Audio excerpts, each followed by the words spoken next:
Assalamualaikum hai pribadi sobat bonsai dimanapun anda berada, salam satu hobi. Di video kali ini saya review bahan bonsai Myrten hasil dongkelan dari kebun yang saat ini berusia 1 bulan sejak dipindahkan ke pot ini. Nah, beberapa hari setelah pindah ke pot saya kupas di bagian batang dengan tujuan untuk menumbuhkan mata tunas baru. Nah, setelah tumbuh tunas baru ini nanti akan saya lakukan press batang ataupun pemotongan untuk lebih merapatkan percabangan dan perantingan. Cara ini cukup berhasil karena di bawah batang yang dikupas semuanya ditumbuhi tunas baru. Tanaman Myrten sendiri memiliki daun yang keras dan berduri sehingga harus hati-hati saat memegangnya, dan memiliki batang yang keras seperti batang kaliage ataupun batang pohon serut.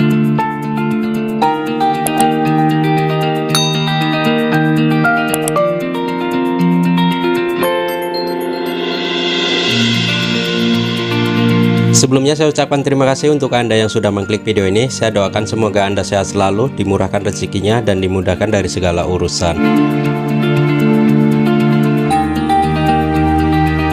Oke, selanjutnya saya juga masih punya pohon Myrten satu lagi. Di sini sama saya lakukan pengupasan di bagian batang bawah untuk menumbuhkan mata tunas ya. Dan ini tunasnya sudah agak besar dan nantinya akan dipakai untuk cabang terusan atau batang primer, dan yang masih kecil ini akan dipakai untuk cabang pertama. Kemudian di atasnya akan dipotong-potong menjadi beberapa bagian. Tidak akan saya buang, akan saya stek dan akan saya program gabung batang. Myrten sendiri adalah salah satu jenis tanaman berbunga yang mirip-mirip dengan sakura mikro ya. Di sini tampak bunganya berwarna putih kekuningan, namun di sini udah layu ya. Pohon Myrten akan mencapai puncak pertumbuhannya dengan seluruh permukaannya ditutup oleh bunga sampai tidak terlihat daunnya.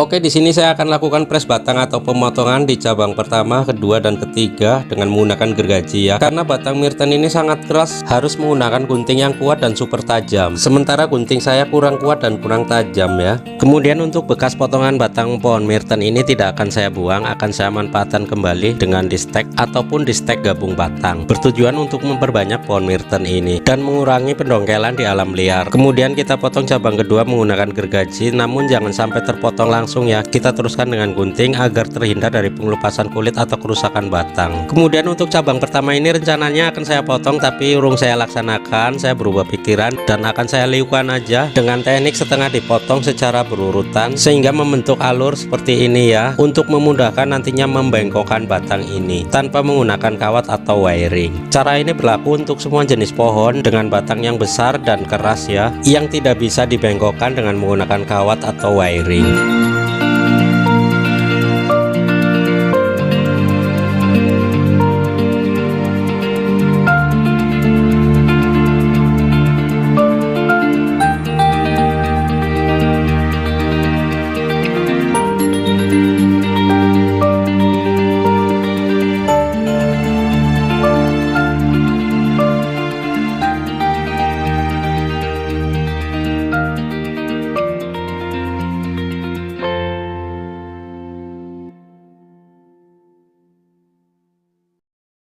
Selanjutnya, walaupun tidak bisa di wiring atau dikawat, namun kawat ini tetap kita butuhkan untuk menarik batang ya, agar batang bisa tertahan dengan posisi batang sudah melengkung. Kita panaskan dulu kawatnya untuk menancapkan kawat ke dalam pot agar nantinya bisa ditarik ya.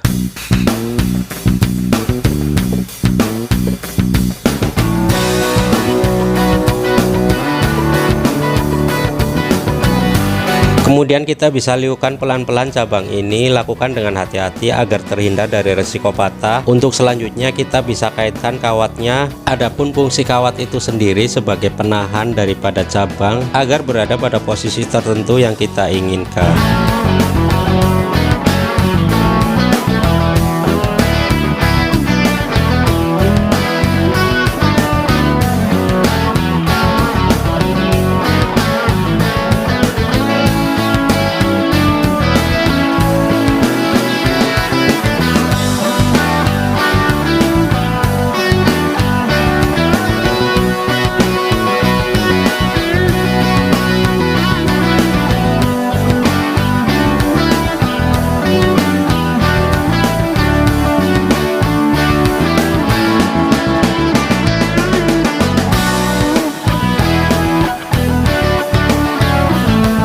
Nah, karena cabang udah ditarik ke kiri, maka batang utama akan sedikit miring. Nah, agar balance kita perlu mengaitkan kawat di sebelah kanan sebagai penyeimbang dan juga untuk meringankan beban akar agar tidak terganggu pertumbuhannya. Sama seperti tadi, kita panaskan dulu kawatnya untuk menancapkan kawat di bibir pot ya.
Selanjutnya kita bisa rapikan dan kita ratakan bekas potongan gergaji ini. Di samping enak dilihat, juga untuk mengurangi efek panas dari gesekan gergaji.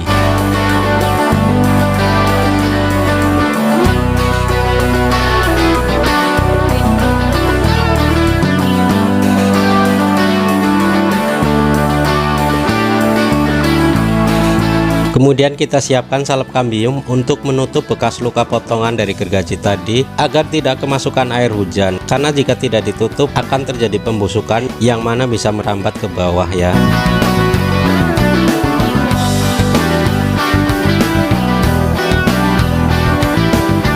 Oke, di sini sebenarnya untuk bekas kupasan kulit ini sudah terlihat kambiumnya sudah berjalan ya. Nantinya lambat laun kulit ini akan menyatu dan akan menutup kembali.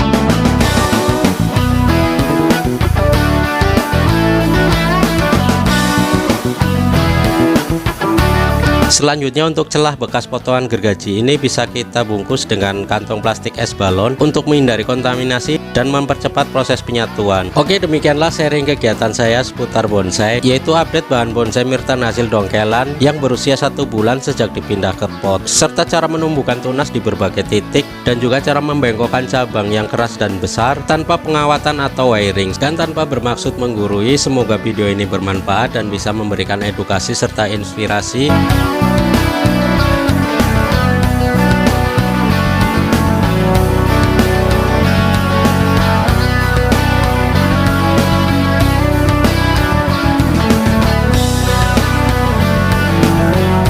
Dan seperti biasa, jangan lupa subscribe bagi yang belum, klik icon loncengnya, pilih semua notifikasi agar Anda selalu update dengan semua informasi terbaru dan terbaik dari channel ini. Like jika Anda suka videonya dan share jika dirasa penting dan bermanfaat. Terima kasih sudah menonton dan mohon maaf jika ada kekurangan di video ini. Saya akhiri, wassalamualaikum warahmatullahi wabarakatuh.